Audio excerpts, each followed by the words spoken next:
Well, here we were talking about tensors in the last class, and I want to continue on with talking about practical ways of working with tensors. Um, and remember that the motivation for doing this is to be able to make statements that don't depend on a choice of coordinate system. And so that would be statements about vectors or tensors. Um, and we want statements that work in any coordinate system, not statements that only work in a particular coordinate system. So in the last class, I told you about my rule number one. Okay, if an index appears once in some term, it must appear once in every term on both sides of the equation. Right, so that is a rule for how to work with a free index. Okay, so one point that I think I forgot to mention in the class on last Wednesday is that there can be different numbers of indices. And the number of indices, that is called the rank of a tensor. So I was showing you examples of tensors that have two indices. So the components are like this, T sub ij. Right? So this is a tensor of rank 2. But in general, there could be tensors with more indices than that. Right? There could be some U sub ijk, which is a tensor of rank 3. And if there is only one index, that is, of course, a vector, which is the same thing as a tensor of rank 1. And then a scalar has no indices. So that's like a tensor of rank 0.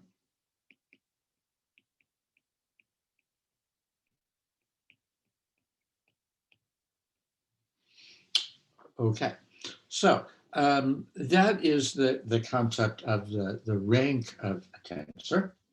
And now, what can we do, right? So we're matching indices in different terms, but when we're multiplying tensors within a single term, right, we have seen a couple of examples already of combining things by summing over a repeated index. So one example of that is for the dot product. We know that the dot product of two vectors, u dot v, that is u x vx plus u y vy plus u z vz. Okay, so we might write that in terms of indices as the sum from I equals 1, 2, 3 of u I v I, like this. Now, the interesting point is that when you get this combination of terms, right, when you sum over the index I that appears twice there and there, you get a scalar. right? You cancel out the orientation dependence, and you get an object there, which is a scalar. And you know from what you've learned about vectors before that the one physical interpretation of this is the magnitude of u times the magnitude of v times the cosine of the angle between them. Okay, so this is a common way of combining vectors, right? Here it's combining the vectors u and v in a particular way to make a scalar, right? So you're combining a rank 1 u with a rank 1 v, and the output is a scalar there. Right? You're canceling off the direction dependence associated with each of those indices. So this is something that people do all the time. And people do it so much that they even made a short notation for it. Okay? So this short notation is called the Einstein summation convention.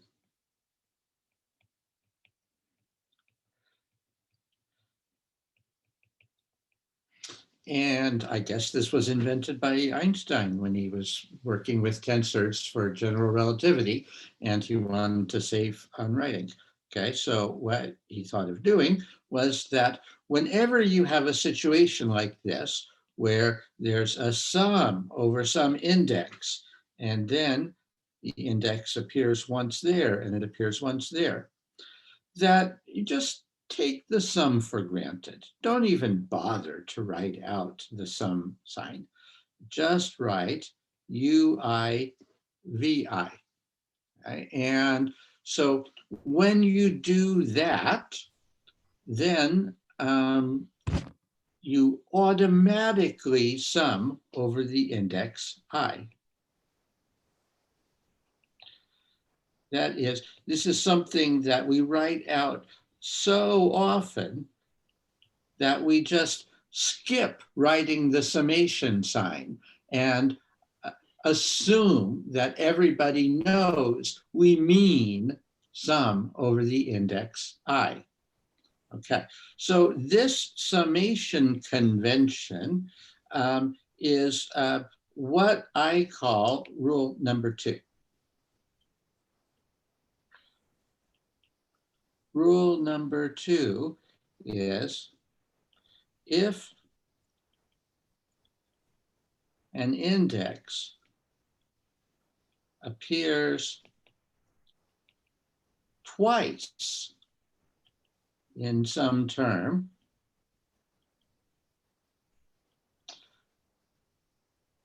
you automatically sum over it.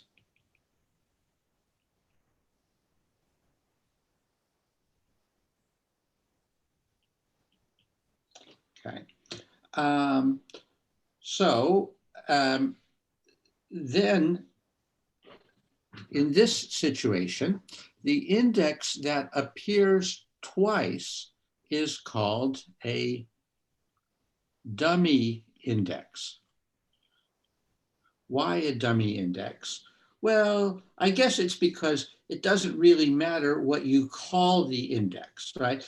If you were writing it as UIVI, you could equally well write it as UJVJ, right? Because this thing, this expression means sum over j equals 1 to 3 of UJVJ, which means UX VX plus UY VY plus UZ VZ. Oh, well, look, here it means the same thing as that, right? It's like if you're a programmer and you're writing a loop right? And so in your loop, you say for I equals 1 to 3, add up ui vi, right? Or you could write your loop as for j equals 1 to 3, add up uj vj.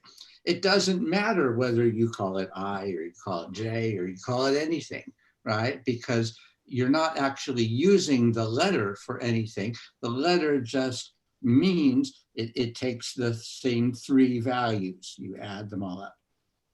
So this is a dummy index. It doesn't matter what the index is, and it doesn't matter what the index is called, and you don't have to match it from term to term. Okay, so we'll say okay. The index does not have to appear in other terms.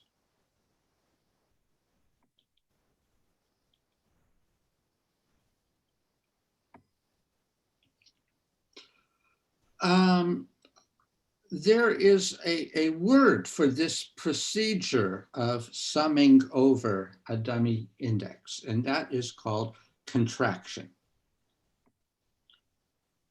We say that we are contracting over the dummy index.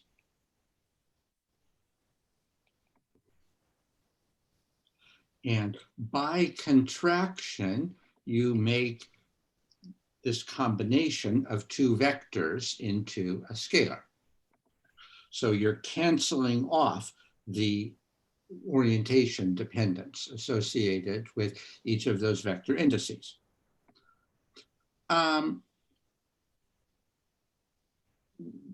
One thing I really have to emphasize is that when I say twice here, twice means 2 times, okay? It doesn't mean 3 times or 4 times, okay? It means exactly 2 times, okay?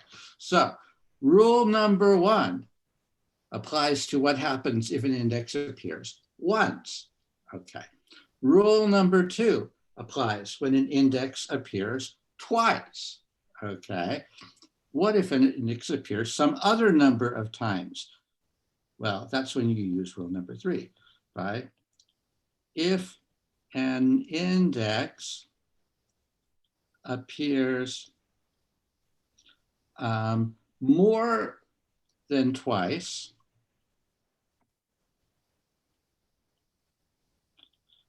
in some term, then you made a mistake.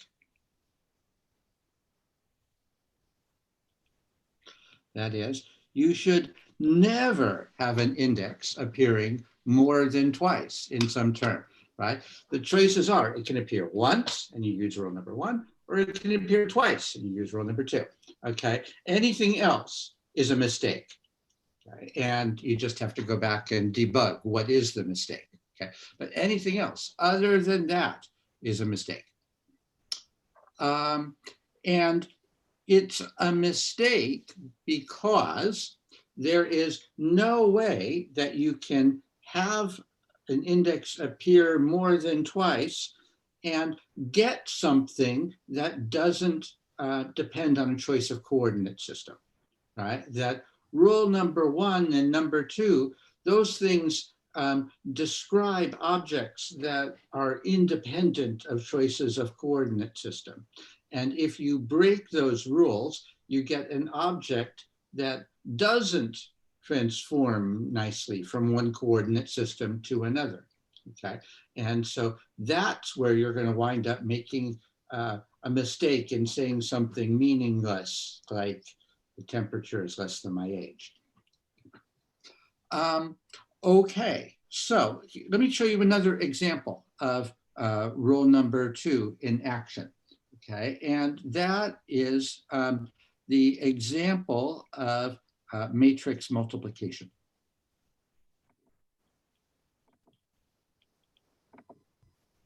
So you guys remember how you multiply matrices, or you multiply a matrix times a vector, right? So for example, if you have some matrix alpha 1, 1, alpha 1, 2, alpha 1, 1, 3 times a vector like E1, E2, E3, okay? Then, and more terms down there, I'm just going to save on writing, okay? The way that you multiply these things is you go along the row here and the column there. Okay? So what goes in the top row is alpha 1, 1, E1, plus alpha 1, 2, E2, plus alpha 1, 3, E3. So that makes a vector. This is a component. P1 is that, and then P2 and P3 are the following rows. Okay. We could write this out, okay, for each of the rows. Okay. So here we know that P1 is equal to the sum of j equals 1 to 3 of alpha 1 j e j. Okay. So that is what is written right there. Okay. Similarly, P2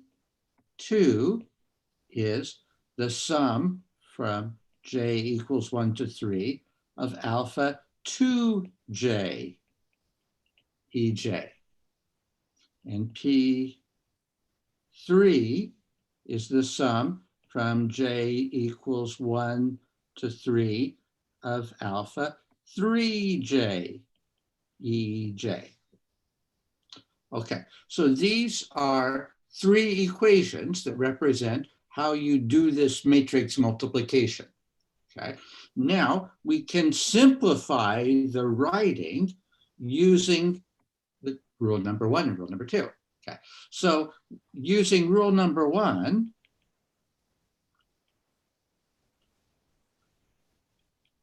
we can simplify this to say Pi for any of the rows I. Pi is the sum from j equals 1 to 3 of alpha ij ej. Okay? So this equation corresponds to all three of those equations. Okay? This is three equations in one. Okay? And then using rule number 2, we would say, oh, well, the index j is repeated there and there. So we don't need to write out the summation sign. Okay, we can save on writing by just writing Pi equals alpha I j e j. So this equation in tensor component notation corresponds to this whole thing or to this whole thing, right? So it's a very compact way of writing things. It's very efficient, okay? And it automatically is making a check that we are combining these objects in a way that doesn't depend on a particular coordinate system, right? That works in any coordinate system, right? And so here it is combining a rank 2 tensor with a rank 1, which is a vector, to make another rank 1, that is another vector. Okay, are you guys good with this, or do you have any questions at this point? No. No. All right, fine, good, good. Um, okay, what I want to show you now is that everything you have ever done with vectors and matrices, you can do in this tensor notation in a nice compact way. Okay, so I've already shown you about dot products and matrix multiplication. All right, that those things both fit into this concept of tensor notation. Okay, so let's think about what else you might have done. Okay, so for another example, how about an identity matrix? Jonathan, Yes, Bajaya. I think here we are not considering quantavariant or covariant tensor. That's why it's being easy. When we Correct. consider these things, then it's not easy to express any vectors in this matrix form. Um, Okay, I have two answers. Okay, answer Okay. number one is yes, you are correct. So I am working in Cartesian coordinates. That was a question that came up last Yes. time, right? And because of that, there is no need for this thing called covariant and contravariant Okay. notation, which some of you may have seen. Okay. Okay. Those things are important if I were doing other kinds of coordinate systems that are not Cartesian. And I will not go into Okay. that here. So I mean, so only in curvilinear coordinate systems, we need to consider these quantavariant and covariant tensor. Otherwise, we don't need to consider, according to Well, you. well, I mean, you could have a weird coordinate system in crystallography where you have two axes that have Yes. an angle that's different from 90 degrees in between them. And that's not curvilinear exactly, but that's a system where you might want to use covariant and contravariant. Okay. Um, if you don't know what Vijaya and I are talking about, that's okay, because I'm not teaching that in this semester. Okay. But I will be glad to discuss it privately with anybody. Okay. Um, my answer number two to Vijaya is yes, I think this is easy once you get used to it. But if some people are seeing it for the first time, maybe it doesn't appear easy the first time, right? I mean, that's Yes. the way most mathematical things are. They're hard the first time, and then you get used to them. Fine. Okay. So for an identity matrix, okay. So what you know from linear algebra classes, right, is that there's an identity matrix which has ones on the diagonal and zeros off of the diagonal. Right? And this identity matrix has the interesting property that if you multiply it times any vector, you get the same vector. And if you multiply it times any matrix, you get the same matrix. So it's like multiplying by one. Right? This thing has a nice expression in terms of the notation that I'm showing you. Okay, and that expression is the components are the Kronecker delta symbols.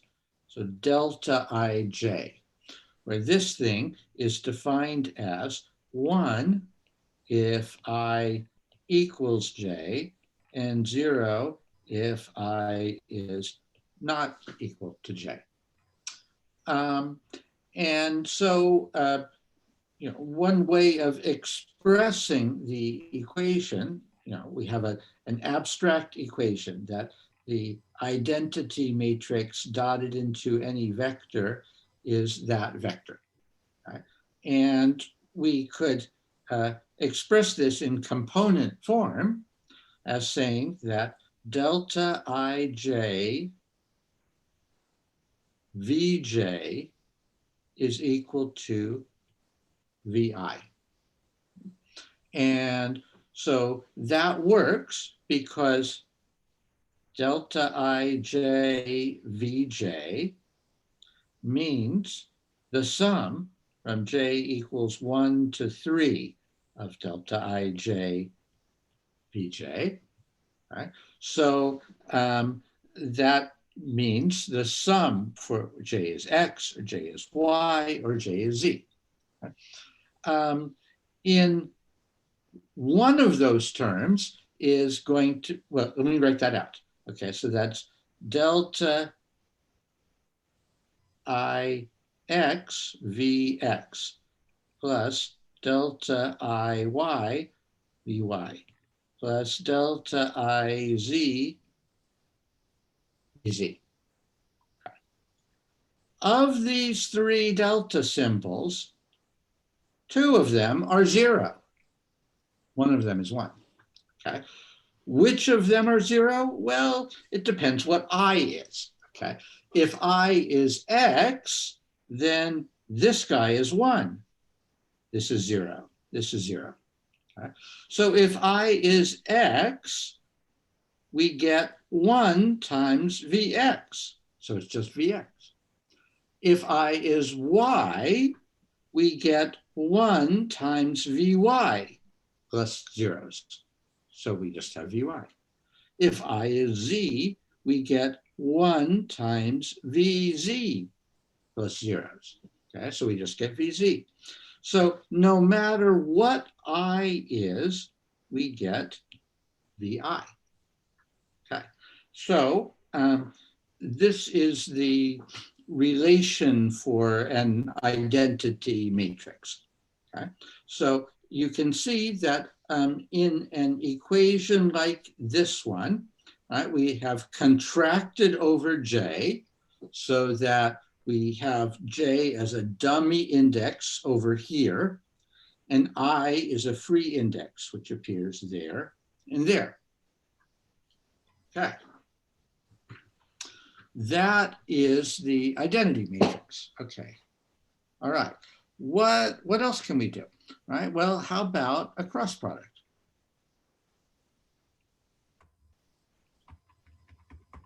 A cross product of vectors. Okay. So you know about cross products. So if we have a cross product of vectors, so we have something like U cross V. And that is a vector which is u y v z minus u z v y, and then u z v x minus u x v z, and then u x v y minus u y v x. Okay, so you have this whole combination, and this makes a new vector, maybe let's call it W. Okay, so suppose we want to use this, suppose we want to use this thing in tensor notation. There is a way to do it.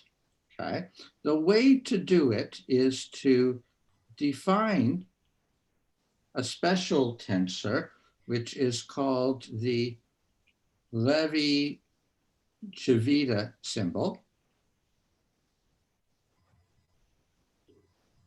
which is epsilon ijk. Okay, so this is a tensor of rank 3. It has 3 indices, I, j, and k. So that means it has 27 components, because I can be 1, 2, or 3, j can be 1, 2, or 3, k can be 1, 2, or 3. So it's 3 times 3 times 3. That makes 27. What are these components? Well, 3 of them are 1.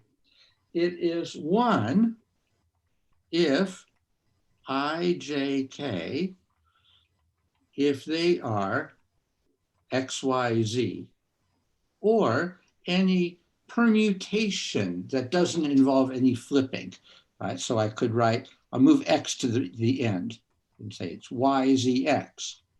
Or if I move Y to the end now, it is Z, X, Y. Okay? So these things are called even permutations because you're taking an index and just moving it with no flipping of two indices. Okay? So this is one. Okay? Then you could get -1 if I, J, K are Y, X, Z, or X, Z, Y, or what did I forget? Z, Y, X, Z, Y, X.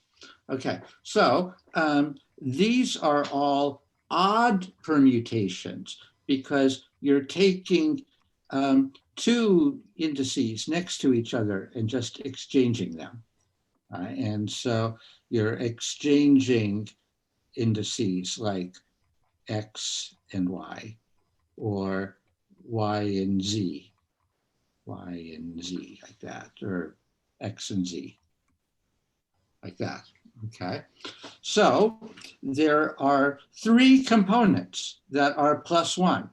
There are three components that are -1. The other 21 components are all 0. So in this case, okay, this makes a very nice tensor, and it's useful for cross products, right? Because if we want to define a cross product like that W,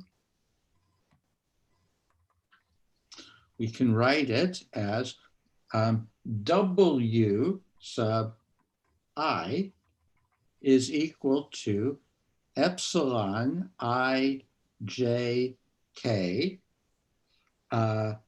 contracted with U J V K.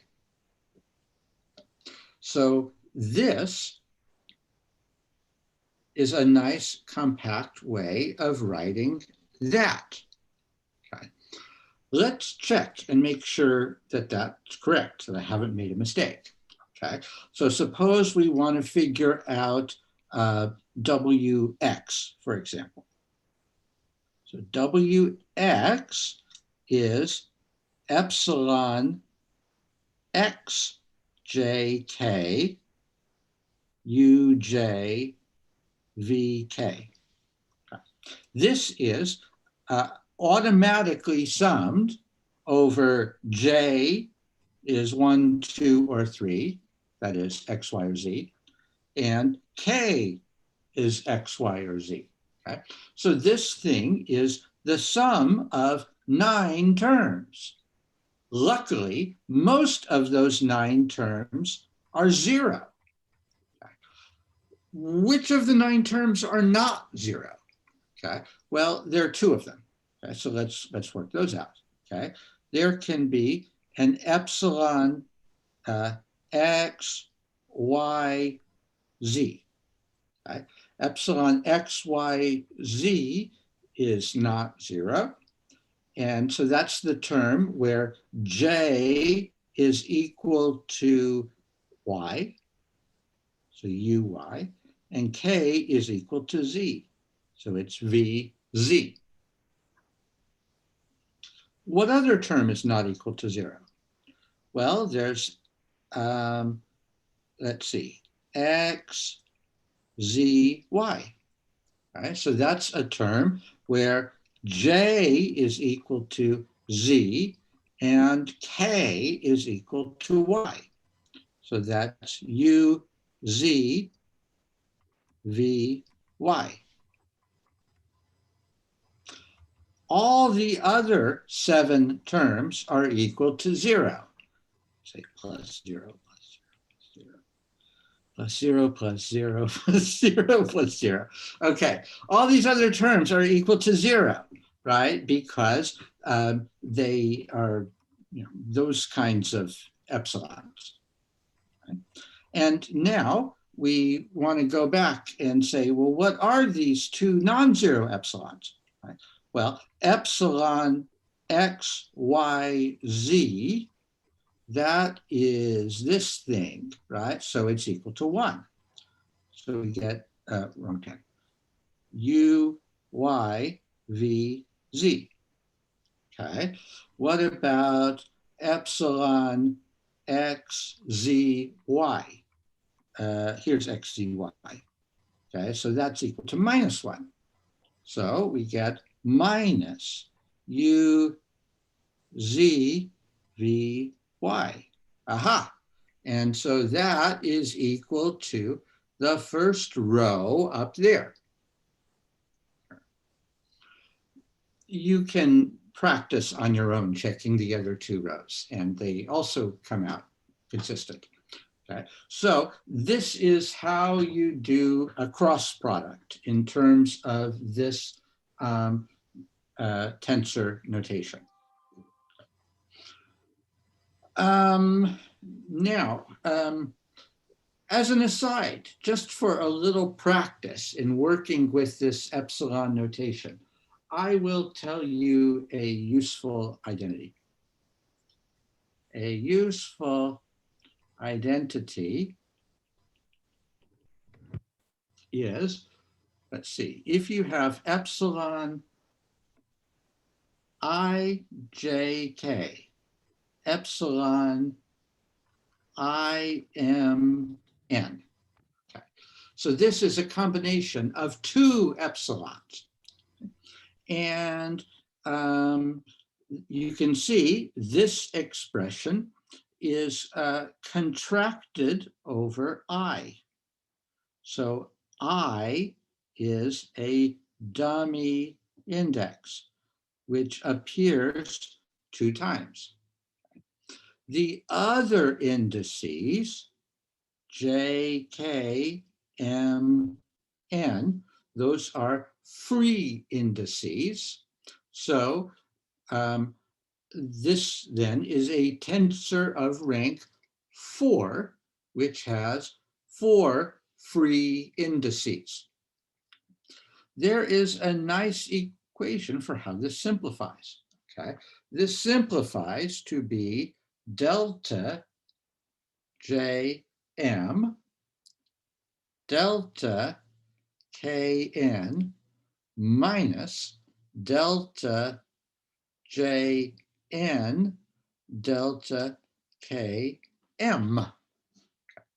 So a way to remember that is you get the plus sign in this term if the second thing here matches the second index there, and the third index there matches the third index there. And you get the negative sign if the second matches the third and the third matches the second. And then you can recognize that on the right side of the equation, right, in this term, there's a J, an M, a K, and an N. And here, there's a J, an M, a K, and an N. So this satisfies rule number 1. All right, just for practice, let me do something here. Okay, so suppose for practice, we want to simplify an expression like A cross B cross C. Okay, so this combination of vectors. Okay, this is a combination that you might have learned about when you were first studying vectors a long time ago. Okay, so let's do it. Okay, so if I want to know what is the I component of that thing, So this is a vector, right? Because it's a cross product. A cross product is a vector. Okay. So the I component of this thing, that is equal to epsilon I jk contracted with the first thing sub j. The first thing is A. So A sub j. And contracted with the second thing sub k. And the second thing is B cross C. Okay. So it's contracted with B cross C component K. Okay, now we can simplify it some more by using our tensor index expression for B cross C. Okay. So this thing is epsilon ijk aj, and then epsilon k, and then we need two more dummy indices like m and n. Then the first thing, B sub m, and the second thing, C sub n. Okay, now we can rearrange the factors here. Epsilon ijk, epsilon k mn, aj bm cn. We can rearrange the factors as long as we don't change the indices, right? With keeping the same indices, we can put the factors in any order, because this is just multiplying the components that are numbers. This is, well, epsilon ijk, that is the same as epsilon k I j, because that is a cyclic permutation of the indices. It is just moving the k around to the front. And we saw that that doesn't change the epsilon symbol, right? If you don't do a flip, if you do a flip, that changes the sign. But this isn't a flip, it's taking the k, moving it around to the front. Okay, so it's a cycle. So that times epsilon kmn aj bm cn. All right, now we can use the useful identity, which is right up here. Okay. So the identity applies when we're contracting over the first index here and the first index there. Okay. So there it is, there's a K, there's a K. So what do we get, right? Well, let's, I'm running out of space. Okay, so I'll continue on the next slide. That is equal to, we need a delta of the second with the second times a delta of the third with the third. So there's delta IM, delta JN. Delta IM, delta JN, minus the delta of the second with the third times delta of the third with the second. So delta IN, delta JM. Delta IN, delta JM. And then this is multiplied by AJ BM CN. AJ BM CN. Okay, let's keep going. Now, we just use the distributive law. That still works here.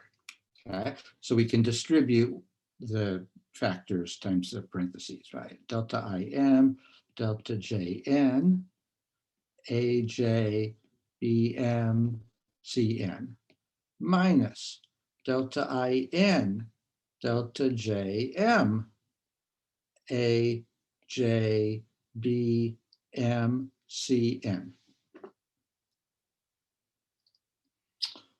Okay, now we can start to simplify these expressions using the deltas.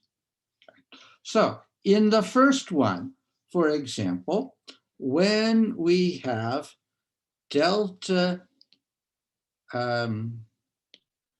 delta JN contracted with CN. Right? This is just like what I showed you with the Kronecker delta a few minutes ago, right? This is a contraction over the index N of a Kronecker delta times another vector, C. Right? So this gives us Cj. Likewise, when we have delta IM BM, that is the same kind of contraction, right? Of a Kronecker delta times a vector contracted over the index M. And so it gives us BI. And then we still have this remaining factor of AJ. Okay.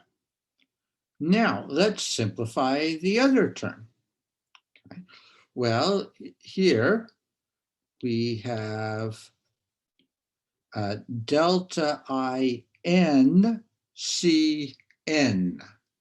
Okay. So that's the same kind of contraction of Kronecker delta times vector C, and it gives us CI.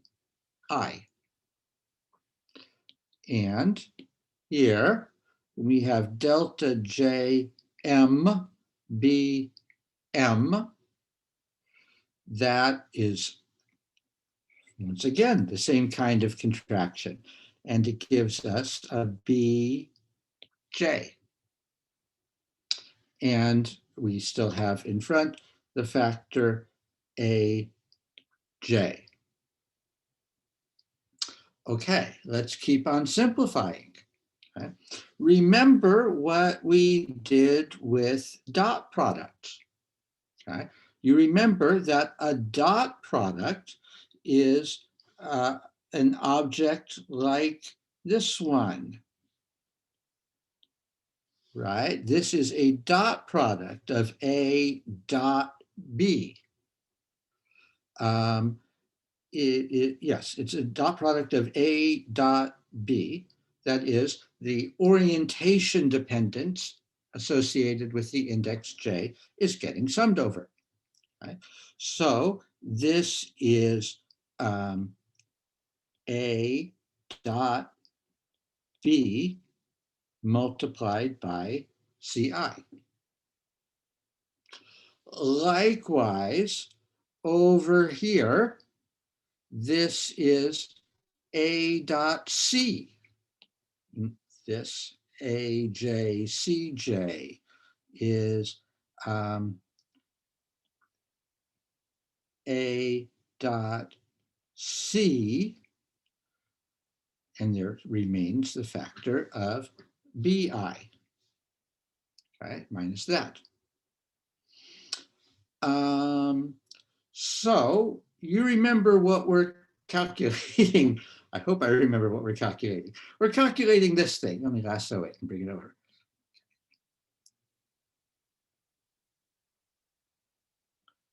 We're calculating this thing, copy. And paste. Okay, we're calculating this thing. That thing is equal to this. All right, so this is saying the ith component of this double cross product is equal to the difference between these two vector components. Or now we could lift off the component notation and say the vector A cross B cross C is equal to A dot C times the vector B minus A dot B times the vector C. American students usually write this as the vector B times the scalar A dot C minus the vector C times the scalar A dot B. And then we call it the back minus cab identity. Okay. So here you see that the tensor component notation provides a sort of simple way of deriving this back minus cab identity. I mean, I say sort of simple because, it looks like a lot of steps here, but that's because I was doing them in great detail. And when you get used to doing these things, you can see how the steps go, and maybe you can sort of skip some of the steps, and it actually does go pretty quickly. And so once you're used to it, it is convenient and even, I might say, fun, right? I mean, it's like what the guys on the Big Bang Theory would do for fun, right? And they can sort of, look how everything simplifies and all these indices just cancel, right? And so I love that show. All right, so anyway, yes, so this is a nice example of using tensor index notation as a way of working with cross products and other vector stuff that you already know. Okay, I have several more examples. How am I? Oh, I'm out of time. Oh no, I'm out of time. Okay, I got to stop talking here. So I will show you more examples on Monday.